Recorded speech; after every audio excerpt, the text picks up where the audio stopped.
महाराष्ट्र के भंडारा जिले के लाखनदुर तालुका अंतर्गत बोथली गांव में 7 दिवसीय युग संजीवनी ग्राम गीता भागवत सप्ताह का भव्य आयोजन हुआ। डॉक्टर प्रशांत महाराज की अमृततुल्य वाणी के माध्यम से राष्ट्रसंत तुकडोजी महाराज के विचारों पर आधारित इस आयोजन में प्रतिदिन ग्राम गीता प्रवचन हुए। कार्यक्रम के दौरान सुबह सामुदायिक ध्यान और रामधुन, शाम को सामुदायिक प्रार्थना तथा अंतिम दिन गोपाल काला और महाप्रसाद का आयोजन किया गया, जिसमें बड़ी संख्या में श्रद्धालु शामिल हुए। समापन समारोह की अध्यक्षता करते हुए साकोली विधानसभा क्षेत्र के विधायक नानाभाऊ पटोले ने कहा कि घमंड चाहे किसी को भी हो, अंततः पतन का कारण बनता है। उन्होंने हनुमान जी के उदाहरण से विनम्रता और सेवा भाव अपनाने का संदेश दिया तथा क्षेत्र के किसानों और ग्रामीणों के लिए खेती आधारित व घरेलू उद्योग स्थापित करने का संकल्प लिया। इस अवसर पर जिला परिषद सदस्य प्रियांक बोरकर, विभिन्न राजनीतिक दलों के तालुका पदाधिकारी, पंचायत प्रतिनिधि और ग्रामीण जन बड़ी संख्या में उपस्थित रहे। भारत नेशन के लिए प्रकाश नागतोडे की खास रिपोर्ट।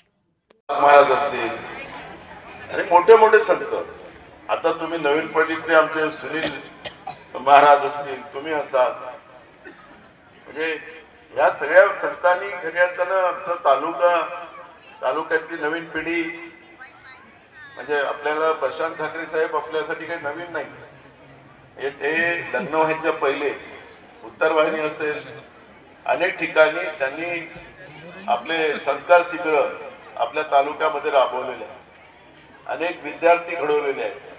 म्हणजे उत्तर वाहिनीवर तर खऱ्या अर्थानं पूर्ण उन्हाळा आपण लोकांनी काढायचं त्या काळामध्ये। त्यावेळेस व्यवस्थापन बरोबर नव्हत्या, त्यावेळेस व्यवस्थापन बरोबर नव्हत्या 2008 मध्ये परिस्थिती। पण अशाही या परिस्थितीमधून आपण आमच्या तालुक्यामध्ये सातत्यानं आपण येत राहू।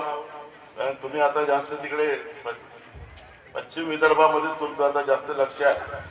मला आमचे सरपंच सांगत होते, माजी सरपंच पांडे साहेब आणि सगळी टीम, की मोठ्या मुश्किलनं आम्ही आणलं की म्हणजे, आणि तुम्ही नाही आले तर म्हणे हे नाराज होते, पुढच्या वर्षी येणार नाही म्हणे आमच्याकडे। म्हणून असं नको करा। आमच्या भागातल्या लोकांनी बोलवलं तर थोडे पैसे कमी घेता